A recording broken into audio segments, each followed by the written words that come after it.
¿Qué pasa después de la muerte? La verdad que las religiones no quieren que sepas.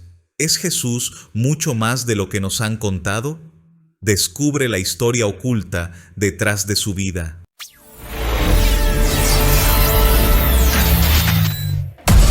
Si tienes esperanza, si confías, todo lo puedes.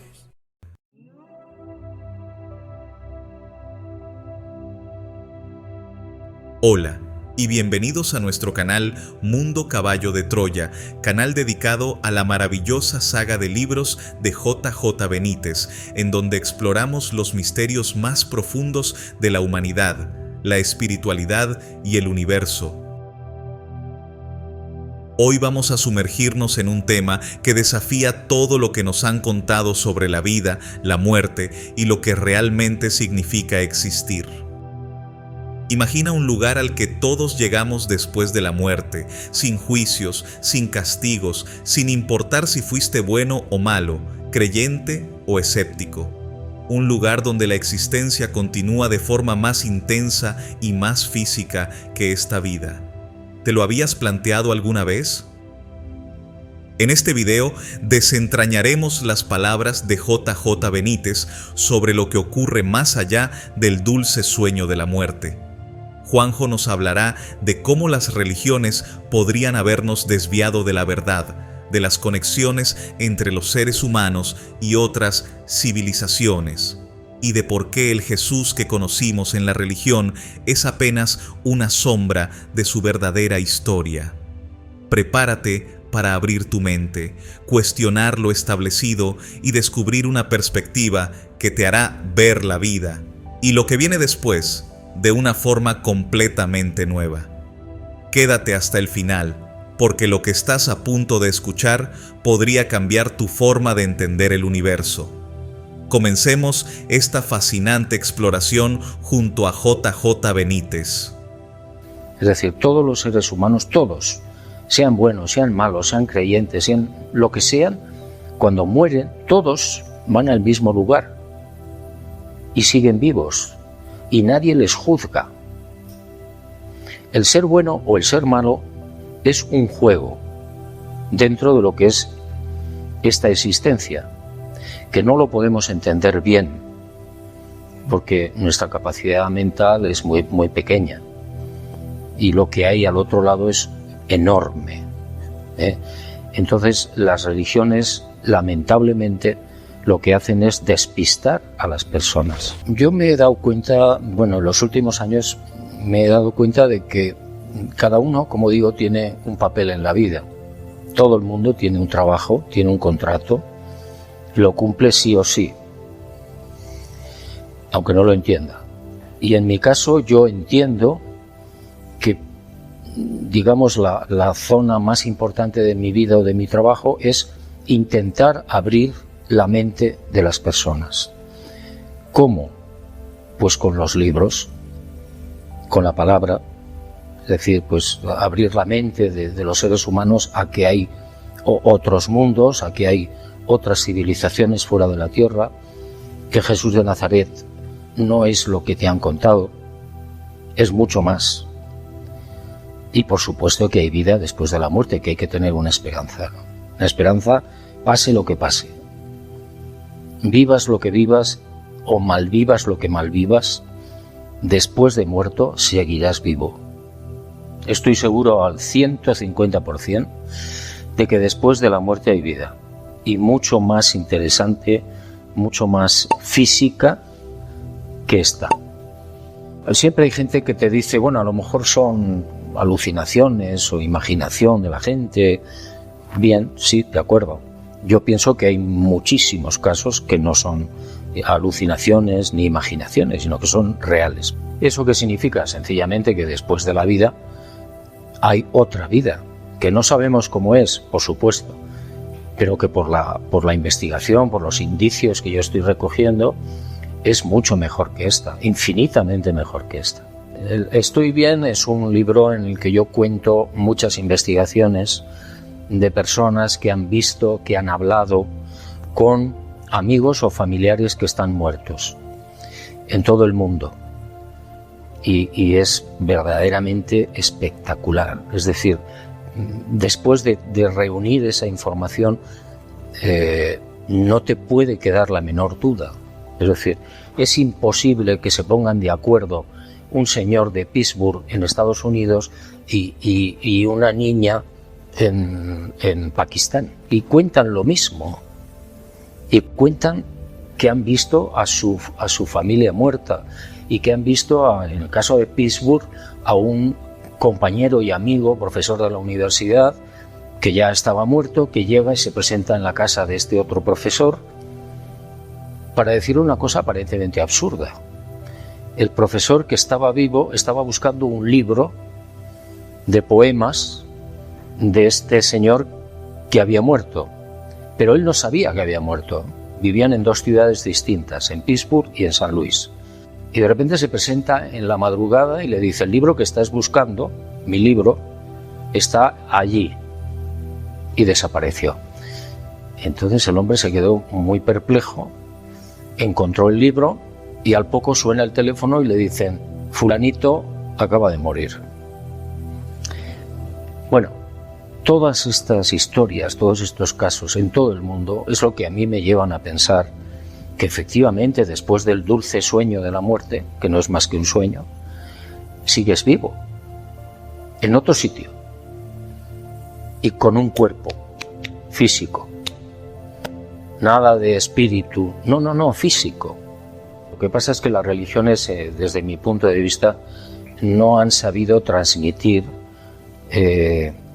lo que seguramente es la verdad, y es que no es una cuestión de ser bueno o malo, comportarse bien en la vida o no para ir al cielo o al infierno. No es nada de eso. Es decir, todos los seres humanos, todos, sean buenos, sean malos, sean creyentes, sean lo que sean, cuando mueren, todos van al mismo lugar y siguen vivos y nadie les juzga. El ser bueno o el ser malo es un juego dentro de lo que es esta existencia, que no lo podemos entender bien porque nuestra capacidad mental es muy pequeña y lo que hay al otro lado es enorme, ¿eh? Entonces las religiones, lamentablemente, lo que hacen es despistar a las personas. Yo por eso siempre recomiendo, si usted puede, huya de la religión, escape de la religión, piense por sí mismo. No me preocupa demasiado, o sea, cómo me vayan a recordar. No, cada uno tiene su contrato y su trabajo aquí en la tierra. Y bueno, hombre, pues supongo que sería muy agradable que me recordaran como una persona que transmitió la posible verdadera historia de Jesús de Nazaret. Yo estaba presentando un libro que se llama El Enviado en México, en el Distrito Federal. Un programa de televisión de máxima audiencia con un gran periodista que se llamaba Zawludowski. Y yo estaba hablando del contenido de ese libro, es decir, la sábana santa de Turín, los descubrimientos de los científicos, etcétera, etcétera. Y creo que puse mucho entusiasmo a la hora de hablar de Jesús de Nazaret, que es supuestamente la imagen que aparece en la sábana santa de Turín. Bueno, total, al final del programa recibo una llamada telefónica y entonces alguien se identifica como un ex oficial de las Fuerzas Aéreas Norteamericanas y me comenta que tenía algo para mí. Bueno, yo le dije que dije, bueno, Fuerzas Aéreas Norteamericanas, OVNI, supuse. Y entonces, bueno, al final yo acepté entrevistarme con él y así establecimos el contacto. Yo seguí en contacto con él y finalmente volví a verlo y me entregó una especie de enigma que yo tenía que resolver para encontrar lo que él me quería entregar. Bueno, conseguí la información y me encontré con una serie de manuscritos en los que había la vida, la verdadera historia de la vida de Jesús de Nazaret. Ellos aseguraban que habían hecho un experimento, los norteamericanos, y se habían trasladado a la época de Jesús y le habían seguido paso a paso durante toda su vida pública. Y eso es lo que es la génesis del muy reducido, ¿no?, del caballo de Troya. Yo nunca he podido demostrar, y lo he dicho muchas veces, si se llevó a cabo o no el salto en el tiempo. Pero lo que sí digo es que lo que verdaderamente a mí me importa es lo que se cuenta sobre Jesús. Es decir, esa vida pública, lo que pasó, lo que dijo, que no tiene nada que ver con lo que te cuenta la religión, es lo que a mí me cautivó. Ese Jesús de Nazaret es extraordinariamente bello, extraordinariamente cercano y mucho más lógico que lo que yo he leído en los evangelios. Yo estuve en contacto con el mayor durante un tiempo, personalmente y por carta, hasta que fallece. Y después, con el segundo piloto, Eliseo, yo he podido establecer contacto 2 veces. Y consecuencia de ese contacto, en Noruega, yo recibí una serie de informaciones muy interesantes. Una de ellas es el final de la vida pública de Jesús, que no está terminado en el legado que me entrega a mí el mayor. Faltan 2 años y algo. Es la información que yo recibo del segundo piloto.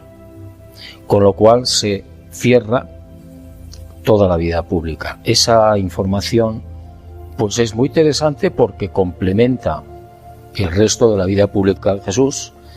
El mayor termina su relato de la vida de Jesús de Nazaret, si no recuerdo mal, en el año 28, y Eliseo lo termina hasta el 30. Y va contando qué pasa, ¿no? Qué acontecimientos suceden en esos 2 años y pico, y qué dice Jesús, y por qué lo matan. Bueno, es toda una trama, es una historia para mí muy interesante y muy esclarecedora. La brújula hizo así, pum, 180 grados. Es decir, cuando yo hice aquella investigación, analicé todos los factores que estuvieron a mi alcance. Uno empieza a explicarse y decir, bueno, ¿pudo ser un cometa? Pues muy difícil, porque 3 meses es mucho tiempo para poder visualizar un cometa.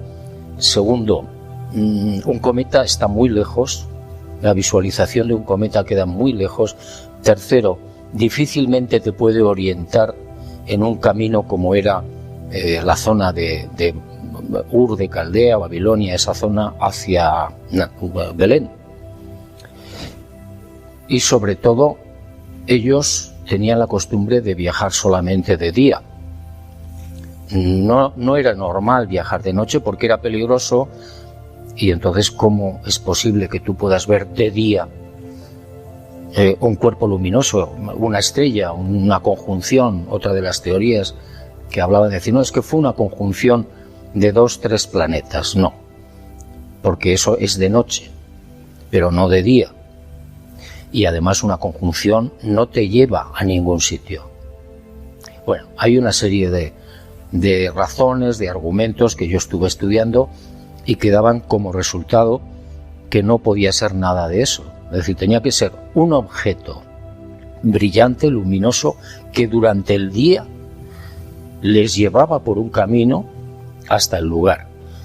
Y además dice en el Evangelio que cuando llegaron a la casa donde estaba el niño en Belén, se quedó quieto encima de la casa. ¿Qué es eso? Lo que hoy investigamos y conocemos como objeto volante no identificado, lo cual no le resta ningún mérito. Es decir, yo pienso que muchísimas de las civilizaciones que nos están visitando o que nos han visitado están al servicio de la divinidad. Son, por simplificar, los ángeles. Y bueno, pues me encuentro con sorpresas maravillosas, muy bonitas, de gente muy seria, que ha vivido en la realidad o en sueños. Los sueños son muy importantes también. Yo estaba conversando con un señor, un médico, que me decía, bueno, yo en un momento determinado tuve un sueño y un ángel, una criatura, un ser todo luminoso de blanco, me dice, dile a tu mamá que el niño, la niña que va a nacer, le tiene que poner el nombre de Gracia, no María. Y se lo insistió, se lo repitió.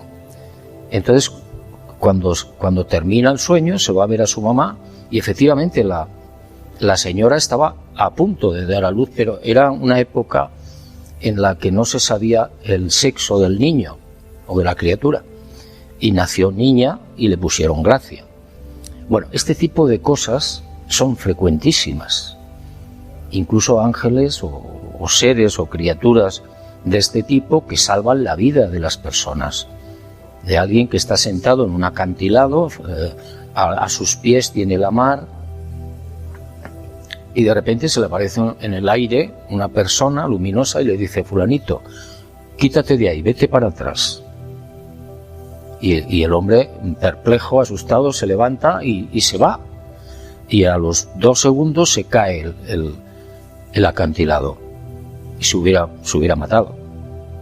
Las Urdes es una región española próxima a Portugal. Ahora está bien, pero hace unos años estaba muy abandonada, eran caseríos muy dispersos, ¿no? Y muy atrasados. Y empezaron a aparecer allí unos seres. Yo me fui a investigar inmediatamente y me contaban la gente del pueblo, muy sencilla, muy humilde, que del suelo veían brotar a unas criaturas, a unos seres vestidos de negro, que claro, los atemorizaban, ¿no? Y llegaron incluso a tirarles piedras, ¿no? A los campesinos de allí de la zona. Para mí el caso más interesante de ese libro, uno de los más interesantes, es lo que me cuenta un individuo al que de esas cosas, yo no creo en la casualidad, hace muchos años. Yo iba haciendo una investigación en el norte de España de un sitio a otro y me para un señor, me hace autostop. Y entonces lo monto, lo llevo. No es habitual que yo recoja a nadie en la carretera por seguridad, ¿no? Y este hombre, pues nada, empezamos a hablar y me dice, ¿usted cree en los ovnis? Y dije, pues un poco. Y entonces me cuenta lo que él vivió en un pueblo de La Rioja, en España. Bueno, él pertenecía a la banda terrorista ETA y se le presentaron 3 seres con unas capuchas también ensotanados. Bueno, el hombre recibió tal impresión que dejó las armas. Dejó ETA, dejó el terrorismo y bueno, pues su vida cambió por completo, ¿no? Yo estuve investigando aquí en Colombia un caso que no he podido terminar por la guerrilla. Hace años, en la zona del sur del Putumayo, la guerrilla escucha una explosión. Acuden al cerro, al monte, y ven toda una superficie llena de restos metálicos. Piensan que es un helicóptero norteamericano o un avión norteamericano y ven, si no recuerdo mal, a 3 seres muy altos con monos muy ajustados. Uno estaba muerto y los 2 estaban vivos. Piensan que son gringos, se ponen a conversar, pero no hablan inglés. No entienden lo que dicen. Total, los capturan, los atan y los torturan. Entonces no gritaban, no se lamentaban, no decían nada. Total, que el guerrillero que me lo cuenta, que ya abandonó la guerrilla, dice que uno de ellos muere y al otro lo colocaron boca abajo, colgado de los árboles, Y este hombre sintió piedad por este individuo y por la noche, en un momento determinado, le pegó un disparo. Y dice que toda la selva, todos los alrededores, se pusieron de color verde. Bueno, esa es la historia muy resumida. Yo dije, bueno, lo interesante sería acudir a ese lugar, intentar ver si quedan restos y qué pasó con los cadáveres. Pero por las circunstancias que yo comentaba al principio, no ha sido posible. Son miles de casos, son 46 años de investigación. Casi todos los días investigando. Es muy difícil seleccionar. Te diré los que me vengan a la memoria. Uno de los más espectaculares que yo recuerdo, de un grupo de 4 muchachos en Cali, que ven al lado del río, ellos estaban jugando a las canicas, y ven lo que piensan que es un caballo en el río. Pero de repente el caballo se da la vuelta, se acerca a la orilla y es un centauro de más de 2 metros de altura. Y aparece, se acercan, se quedan los 4 muchachos estupefactos, se acerca y hay como un muro de agua, entre comillas, que no le permite acercarse al centauro. Un individuo con una barba rojiza, muy musculoso, muy atlético, con los brazos, intenta pasar esa barrera y no puede. Y empieza a hablar en un idioma que no identifican los muchachos. Y cuando estaban en esa situación, aparecen 3 seres de detrás de esa cortina, en la zona donde estaba el centauro, atraviesan la cortina de agua o lo que sea, 2 hombres y una mujer. Y los 2 hombres, la mujer le empieza a hablar a los muchachos, los 2 hombres se dan la vuelta, vuelven a traspasar la cortina, agarran al centauro por los brazos y se lo llevan, desaparecen. Y la mujer les dice a los muchachos que eso no tenía que haber ocurrido, que disculpen. Bueno, a mí es un caso, es muy resumido, es un caso muy interesante porque, primero, es verdad, los muchachos no mienten. Segundo, te lleva y te transporta a examinar la mitología de otra manera. Es decir, la mitología a lo mejor no es solo mitología. Son seres no humanos, evidentemente. Hay cientos de civilizaciones. No es una, son cientos de civilizaciones distintas. ¿De dónde proceden? Son conjeturas. Cuanto más investigas, menos sabes. Pueden venir de la galaxia, pueden venir de otras galaxias, pueden venir de otras dimensiones que nosotros todavía no conocemos. Y yo sé lo que dice la ciencia, es imposible, no pueden venir porque está muy lejos, porque necesitarían años y años. Bueno, es cierto, pero según el concepto humano del viaje. El concepto humano de viajar va cambiando. ¿Qué quiere decir esto? Que ellos tienen una forma de viajar diferente a la nuestra, que nosotros no podemos ni concebir, porque nos pueden llevar 500 años, 1000 años, 1.000.000 de años. ¿Cómo sabemos nosotros cómo va a ser la ciencia dentro de 500 años? Es imposible. Bueno, el 11 de noviembre del 79, un avión de pasajeros iba desde las Islas Baleares a las Islas Canarias sin escalas, creo recordar que eran 109 pasajeros.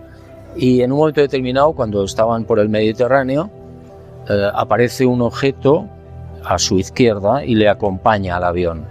Y el piloto, lógicamente, preguntó a las torres de control que si había algún tráfico al lado. Y le dijeron negativo, no hay ningún tráfico. Y pues yo tengo aquí a mi izquierda 3 objetos, o un objeto que tiene 3 luces, que me está, que se está acercando mucho y que yo no sé qué es. Pues no sabemos nada. Bueno, todo el lío de las torres. Y el hombre, con buen criterio, el piloto, dijo, bueno, mire, yo voy a bajar en Manises, que es Valencia, el aeropuerto de Valencia, porque no sé lo que es esto, y por seguridad bajó y efectivamente la gente del aeropuerto vio varias luces encima del aeropuerto. Pocos minutos después salía un caza militar de la base de los Llanos, un poco más al sur, en Albacete, y estuvo hora y pico intentando alcanzar a uno de estos objetos. Y el piloto me decía, Fernando Cámara me decía, era imposible. Es más, cuando yo intentaba filmarlo, me anulaba la filmadora, pero décimas de segundo antes de que yo pulsara la filmadora, ya estaba anulada. Cuando yo intentaba pulsar los misiles, ya estaban anulados los misiles. Cuando yo intentaba pulsar el radar, ya estaba anulado el radar, lo que ellos llaman colimar. Antes de que él pulsara, ya le habían leído el pensamiento. Es un caso muy emblemático, por lo menos en España, ¿no? Es un clásico ya. No, él tuvo que hacer su declaración, tuvo que hacer su informe, que por cierto, cuando lo desclasifican el caso en el año 92, esto fue en el 79, se encontró con que el informe del piloto no estaba, no lo sacaron. Es decir, la desclasificación OVNI de la Fuerza Aérea Española es una tomadura de pelo. Los mejores casos no han salido, y los que han salido los han censurado. Y así en todos los países. Es decir, no crean ustedes ninguna desclasificación de ningún país, porque lo que están sacando es de segunda división y está mutilado. Los verdaderos casos no salen. Y la Fuerza Aérea Norteamericana sigue investigando, en secreto. Eso de que se acabó con el libro azul en el 69 es mentira. NASA sigue investigando. NASA pertenece a los militares, no es civil. Y los militares siguen investigando allá donde sea. Y las embajadas norteamericanas siguen transmitiendo informes de ovnis a Estados Unidos. No los gobiernos, los militares. Los gobiernos generalmente no tienen ni idea de lo que está pasando o saben muy poco. Son los militares los que verdaderamente tienen conocimiento y saben lo que está pasando. Y yo creo que hay varias razones. Yo me entiendo que la más importante puede ser, ellos saben lo que es el fenómeno OVNI. Saben muy bien desde hace 70 años. Tienen pruebas, tienen naves estrelladas, tienen criaturas. Y tienen todos los testimonios habidos y por haber. Entonces, ¿qué pasa? Si yo, militar norteamericano o ruso, me da igual, le digo a el contribuyente, es cierto, hay unas naves, hay una tecnología, hay unas civilizaciones que nos llevan 10.000 años, los que sean, y no podemos hacer nada contra ellos, y de hecho invaden el espacio aéreo español del país que sea, constantemente, lo de los radares. ¿Qué le puede decir el contribuyente a los militares? Entonces, ¿por qué le estoy yo pagando a usted el sueldo? ¿Por qué le estoy pagando el sistema defensivo? Si usted no me puede defender a mí, yo no sé si son pacíficos o no lo son, pero usted no me puede defender. Razón fundamental para ocultarlo y negarlo, porque ellos perderían, los militares perderían la hegemonía. Yo no digo que todos los militares sean así, pero las cúpulas sí lo son. Segunda, crearía un verdadero pandemonium, sería un caos. Todo el mundo se haría preguntas, no por miedo, sino por lógica. Es decir, ¿y la religión es la misma la nuestra que la suya? ¿Y la cultura es lo mismo? ¿Y la medicina es igual? ¿Y la economía es lo mismo? Etcétera, etcétera.